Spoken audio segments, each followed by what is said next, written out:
भाई वोकैबलरी से तो लगता है सबको डर, और इस वोकैबलरी को कैसे करें क्लियर और याद हो जाए मुझे सारे शब्द, इन सारे चीज़ों के लिए ही लेके आया हूँ मैं आपके लिए ये पाठशाला। इस पाठशाला में करेंगे हम बहुत सारे क्वेश्चन, बहुत सारे वर्ड्स को, और देखेंगे कि कहाँ और कैसे हम उन्हें यूज़ कर सकते हैं। तो सेशन के एंड तक ज़रूर बने रहिएगा। अगर सपना है आपको CLC, LC1, LC2 या BHU, MHCT3 और MHCT5 ईयर जैसे कॉलेजेस में जाके पढ़ने का, या फिर आपको क्लियर करना है क्लैट 2025 का पेपर, तो आपके लिए है ये सेशन अपनी वोकैबलरी को इन्हांस करने का। तो आइए बिना किसी देरी के शुरू करते हैं और चलते हैं अपनी पाठशाला की। तो घंटी हमारी बज चुकी है, टन टन टन टन टन, और ये घंटी का हमारा पहला जो वर्ड है, देखिए ये हमारे को यहाँ दिखाई दे रहा है एक चश्मा।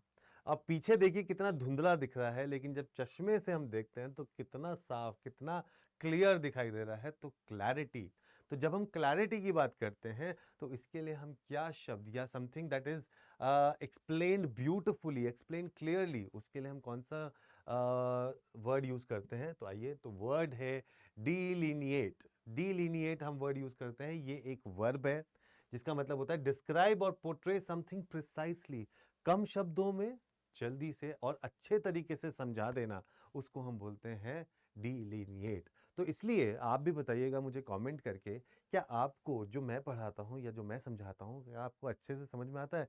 कम शब्दों में चीज़ें जो बताता हूँ समझ में आती है उन चीज़ों को, हाँ या ना? उसके बाद सिनोनिम्स कौन सा है? Describe, set forth, set out, present, outline, depict, portray, ये सारे के सारे are the synonyms for this word. Usage कैसे करेंगे? The law should delineate and prohibit behaviour which is socially aberrant. Aberrant क्या होता है? मतलब बहुत हेट्रेड वाला जो हमारा बिहेवियर होता है। So the law should डिलिनिएट, explain करना चाहिए, एंड प्रोहिबिट बिहेवियर, और उस बिहेवियर को रोक देना चाहिए जो नफरत फैलाए। बिल्कुल सही बात है यार, इतना अच्छा फेस्टिवल का मौसम चल रहा है, माहौल है अच्छा है, तो क्यों नफरत पालनी है ना? तो ये था हमारा पहला वर्ड। अगला वर्ड देख लेते हैं हम यहाँ पे। अगला वर्ड हमारे पास यहाँ पर जो आता है वो है, देखिए, बुद्धम शरणम गच्छामि, है ना? ये सबने सुना होगा ना। सो बुद्धा जी को किस चीज से हम लॉर्ड बुद्धा को मानते हैं? Something which is very calm, very composed, सब कुछ त्याग के भी सब कुछ ऐसा लग रहा हो कि जब सब त्यागने के बावजूद भी मेरे पास सब कुछ है, मेरे पास जीवन में हर वो सुख सुविधा है जो मुझे चाहिए, सब कुछ त्याग दिया लेकिन उसके बावजूद भी। तो उसके लिए हम कौन सा वर्ड यूज करते हैं? उसके लिए हम वर्ड यूज करते हैं एस्थेटिक। एस्थेटिक का मतलब होता है, एडजेक्टिव है ये, characterized by severe self-discipline and abstention from all forms of indulgence, typically for religious reason। मतलब आपने सब कुछ छोड़ छाड़ के अब आप चल दिए हैं, वैराग्य की ओर चल दिया, आप बस चल के आपने बस अब मुझे प्रभु को पाना है, तो उस चीज के लिए बोलते हैं एस्थेटिक हम। ठीक है। सो ऑस्टेयर, सेल्फ डिनाइंग, एब्स्टिनेंट। एब्स्टिनेंट का मतलब होता है रोकना अपने आप को। ठीक है। एब्स्टिमियस यूसेज करेंगे, an aesthetic life of prayer, fasting and manual labour. ठीक है। तो मैं कैसी लाइफ जीना चाहता हूँ जहाँ पर मैं त्याग करूँ, मैं फास्टिंग करूँ, और उससे जाके मुझे जब एक बहुत ही उसकी आनंद की प्राप्ति हो, तो उसको बोलते हैं एस्थेटिक। अगला शब्द देखते हैं। Alright, what is this particular doing? This is giving like a challenge somebody। तो इस चीज को अगर हम देखें और इसको हम एक वर्ड में डालें तो वर्ड इज डॉन्टिंग। तो किसी को आप इंटिमिडेट कर देते हो ना ऐसे आके, और तुझे तो मैं देख लूंगा, right? So you are trying to intimidate the other person. So make someone feel intimidated और एप्रीहेंसिव। सो इंटिमिडेट करना, किसी को अबैश करना, take a back, right? Shake, ruffle, throw, किसी को बिल्कुल जो है ऐसे एकदम से ऑफ गार्ड आपने पढ़ लिया कि बहुत चक्का कर दिया किसी को, सो दैट इज डॉन्टिंग। ठीक है। So some people are daunted by technology. They are daunted मतलब दे आर इंटिमिडेटेड। जो हमारे घर में बड़े बुजुर्ग लोग होते हैं ना, उनको अगर कहो कि अगर आपको कभी टेक्नोलॉजी यूज करनी है, तो उनको कभी कभी लगता है कि यार ये क्या हो गया। जैसे आई रिमेंबर मेरे घर में ही वन ऑफ माय अंकल्स, वो बैंक में काम करते थे, तो उसमें क्या हुआ कि suddenly from paper work they shifted to this thing, desktops and all. तो जब वो शिफ्ट हो रहे थे ना, तो एवरीबडी जो उनकी एज ग्रुप के थे, दे वर वेरी एप्रीहेंसिव, क्या होगा कैसे होगा, तो दे स्टार्टेड गेटिंग इंटिमिडेटेड कि भाई हम कर पाएंगे नहीं कर पाएंगे, तो ऑल दैट। तो ये ऐसा होता है कि when you feel in a certain way ना, कि जब कोई नई चीज़ एकदम से करने के लिए जाते हो, तो फिर आपको लगता है यार ये मुझसे होगा या नहीं होगा, तो that is what they are trying to say here, don't. अगला देखिए, wow such a beautiful place ना, मेरा तो जाने का ही मन कर गया यहाँ पे। It is such a beautiful place. तो this is something which is very serene, very calm, composed, picturesque, right. So ऐसी जगह जो बहुत ज़्यादा सिनिक ब्यूटी से भरी हुई हो, जहाँ पे बहुत ज़्यादा आपको नेचुरल ब्यूटी देखने मिले, उस जगह को हम क्या बोलते हैं, उसके लिए हम क्या यूज़ करते हैं, idyllic. Idyllic is an adjective. So like an idyll, extremely happy, peaceful और पिक्चरस्क कोई जगह होती है जब बहुत आपको सुकून दे, आपको बहुत ज़्यादा खुश कर दे, तो उसको हम बोलते हैं आइडलिक। सो आइडलिक में क्या होगा, this is something which is very perfect, ideal, idealise, wonderful, blissful, जो आपको शांति दे, जो आपको बहुत ही ज़्यादा पिच परफेक्ट कहते हैं ना जिसको, जिसके लिए आप ये कहते हैं, जिसके लिए आजकल वो एक क्या कहते हैं, वो मीम भी चल रहा है ना, so beautiful, so elegant, you are looking just like a wow, just looking like a wow, right? So वही चीज़ है। So जब when you are saying just looking like a wow, so it is this. So this is perfect, ideal, idealized. So that is called idyllic. So an attractive hotel is an idyllic setting. ठीक है ना, आप जब जाते हो कहीं पर, तो आपको अगर रहने की जगह अच्छी मिल जाए, उससे एक आपको बहुत अच्छा व्यू मिल जाए आपके होटल के कमरे से, तो बात ही क्या है, तो मज़ा ही आ जाता है। So that is called idyllic. Now something that is growing, just see, just like looking this at plant. तो आपने अपने बचपन में भी ना कभी एक वो प्रोजेक्ट वो किया है जिसमें आपको बोला जाता है कि आप वो सीड डालिए और वो सैपलिंग निकल के आएगा, उसको लेके जाइए। हमने तो करा है अपने स्कूल में, आपने करा है कि नहीं करा? तो जब something is growing, you know, तो उसके लिए हम क्या वर्ड यूज करते हैं? The word is burgeon. The burgeon is a verb.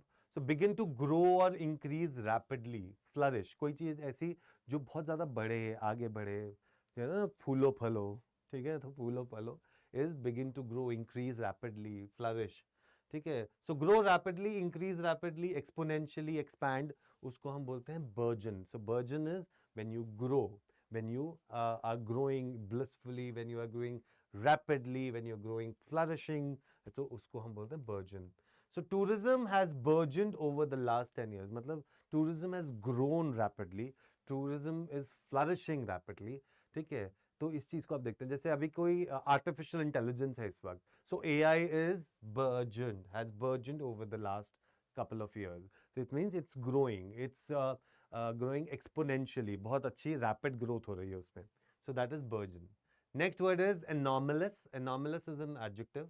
So deviating from what is standard, normal or expected. मतलब कभी किसी चीज से नॉर्मल से हटके, ये बोलते हैं ना आजकल जब मूवीज को प्रमोट करते हैं, हाँ ये मूवी बहुत ज़रा हटके है, तो एक मूवी आई हुई थी ना अभी, ज़रा हटके, ठीक है, ज़रा हटके ज़रा बच के, सो ज़रा हटके जो चीज़ होती है उसको हम बोलते हैं एनॉर्मलस है, ठीक है, एनॉर्मलस।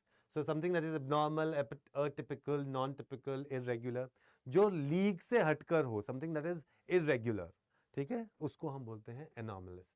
So nuclear weapons testing may have been responsible for the anomalous weather condition.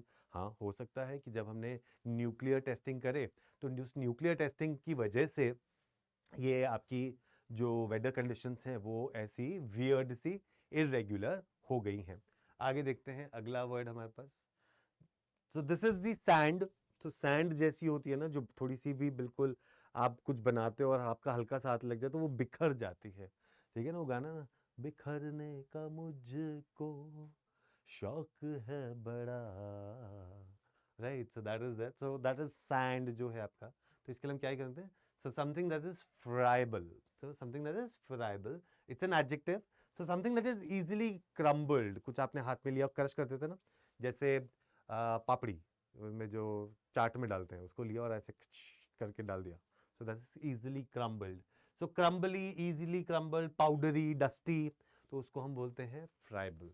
So the soil was friable between her fingers, जैसे आपने सैंड उठाई और वो ऐसे रेत की तरह फिसल गया सब कुछ, है ना। यही होता है ना, जीवन भी ऐसा ही है, जो रेत की तरह बस ऐसे फिसलता चला जाता है, जितना मुट्ठी बांधोगे तो उतना वो फिसलता चला जाता है। So that's called friable. Alright, so ये तो आपने मूवी देखी होगी, राउडी राठौड़, ठीक है ना, चिंता ता चिता चिता चिंता ता ता चिंता ता चिता चिता चिंता ता ता, सुना है ना। तो राउडी राठौर। सो राउडी में हम वर्ड ले लेते हैं राउडी, और राउडी से ही इंग्लिश वर्ड हम यहाँ पर ले लेते हैं इज बॉइस्ट्रस। क्या ले लेते हैं हम? Boisterous. So boisterous is an adjective, something that is noisy, energetic, cheerful. जो बहुत ज्यादा राउडी राठौर में कैसा था ना, somebody who's very energetic, somebody who's very rowdy, something cheerful, बहुत ज्यादा आपके घर में भी सब में एक एक इंसान ऐसा होता है ना जो एकदम से आता है और वो बिल्कुल मतलब पार्टी की जान बन जाता है, बिकॉज ही और she is so cheerful and energetic. So active, animated, exuberant, spirited, bouncy, frisky. So that is like Ranveer Singh. Ranveer Singh is so energetic, right? Everywhere he goes and he's just full of energy and spunkiness. So that's boisterous. So a group of boisterous lads. So इसको हम बोल सकते हैं, so हम यहाँ बता रहे हैं किस तरीके के वो लड़के या बच्चे हैं. So that's why this is a quality. That's why it's an adjective. अगला देखते हैं inveigle. Inveigle is a verb. So when you persuade someone, no, when you persuade someone to do something by means of deception or flattery, जब आप किसी को इतना फूक पे चढ़ा देना, वो फूक पे जब चढ़ा देते हो ना आप किसी को, कहते हैं अरे तू तो कर लेगा यार, तुम कितने बढ़िया डांसर हो यार, तुम तो इतने अच्छे हो, तुम तो ये कर दोगे, तुम तो वो कर दोगे, आपने उसको चढ़ा दिया, and then you are persuading somebody to do something. So cajole, wheedle, coax, persuade, convince, talk. So but in a flattery manner. आपने किसी को पहले फूक पे चढ़ाया और तब आप persuade कर रहे हो कि भैया तू कर लेगा. So he was attempting to inveigle them into doing his will. ठीक है ना, उसको फ्लैटर करते हैं, हाँ हाँ देखो हम तो कितने अच्छे हैं, आप हमें कर दो, ये कर दो, वो कर दो, and then you are persuading. All right, and then this, just look at this particular woman wants to take and hug this particular person, but इस इंसान के असल जो इरादे हैं वो कुछ और हैं, वो तो उसे स्टैब करना चाहता है. हमारे भी जीवन में ऐसे बहुत सारे लोग होते हैं ना, जो आगे तो आपके कुछ और दिखेंगे, लेकिन वक्त आने पर आपका टांग खींचकर आपको गिरा भी देते हैं. सो दैट इज, उसके लिए हम क्या वर्ड यूज करते हैं? उसके लिए हम वर्ड यूज करते हैं perfidious. Perfidious is an adjective. Somebody who is deceitful or untrustworthy, जिसके ऊपर आप बिल्कुल भी भरोसा नहीं कर सकते. कोई होता है ना ऐसे इंसान जो आपके मुंह पे कुछ और पीठ पे कुछ और, ऐसे लोगों के ऊपर आप कभी भी विश्वास नहीं कर सकते. Somebody who is like a traitor. So treacherous, duplicity, जो हमने वर्ड एक और किया था आपको याद है पिछले सेशन में. So duplicitous, deceitful, disloyal, faithless, जिसके ऊपर आपको विश्वास बिल्कुल भी ना हो. ठीक है. So it is highly risk to hire a perfidious labour. कभी कभी आप ऐसे लेबर को हायर कर लेते हो ना जो शायद आपको धोखा दे के बीच में भाग जाती है काम छोड़कर. सो उसके लिए हम यूज कर सकते हैं परफिडियस. ऑलराइट, सो करते करते हम सेशन के एंड तक पहुंच गए हैं. कैसा लगा भाई सेशन? आज वर्ड्स को करके मजा आया? अच्छा लगा आपको सेशन? कहाँ कहाँ यूज करने हैं, कैसे कैसे वर्ड, जरूर बताइएगा. कमेंट करके मुझे जरूर बताइएगा इन सेशन पे, क्योंकि आप ही के रिक्वेस्ट पे मैं दोबारा से लेके आया हूँ ये सीरीज, जहाँ पर आपको मैं करवा रहा हूँ वोकैबुलरी. तो फटाफट से जाइए, जुड़ जाइए हमारे साथ और जुड़े रहिए. और आपको बता दूं कि अगर आप CUET PG की तैयारी करना चाहते हो बच्चों, तो CUET PG की तैयारी के लिए आप जाएंगे ऑल कोर्सेज पे, लॉ एंट्रेंसेज पे, अंडरग्रेड्स पे, तो आपको दिखाई देगा CUET, और आपके लिए आ चुका है निश्चय. तो अड्डा 24/7 ने तो कर लिया है निश्चय आपको पहुंचाने का आपके ड्रीम और सपनों के कॉलेज में. आपने किया है निश्चय या नहीं? अगर नहीं तो कहीं आपसे देर ना हो जाए और ये सपना ना हो जाए आपका, टूट जाए.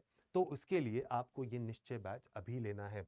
ये निश्चय बैच पे अगर आप कोड लगाते हैं Y713 और अप्लाई करते हैं तो आपको ये बैच सिर्फ 5,440 रुपए में मिल रहा है.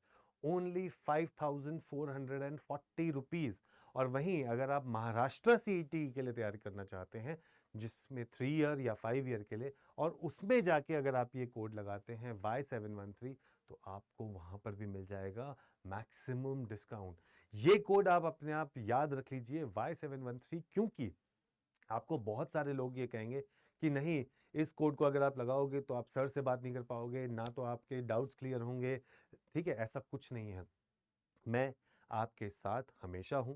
अगर आप मुझसे बात भी करना चाहते हो तो आप मुझे मेल कर सकते हो ऑन ashish.garg ashish.garg@adda24/7.com पे. और अगर आपको बैच के बारे में भी जानना है तो भी आप मुझे वहां पर मेल करके पूछ सकते हो. लेकिन आप हमेशा याद रखिए कि मैं आपके साथ हूँ। आप मुझे बहुत नाम से बुलाते हो, कोई मुझे हैप्पी सर कहता है, कोई मुझे आशु भैया कहता है। आपका जो मन करे आप मुझे बुला सकते हैं और इस जर्नी में मैं आपके साथ हूँ और आपके साथ चलूँगा तब तक जब तक आप कॉलेज के अंदर नहीं चले जाते।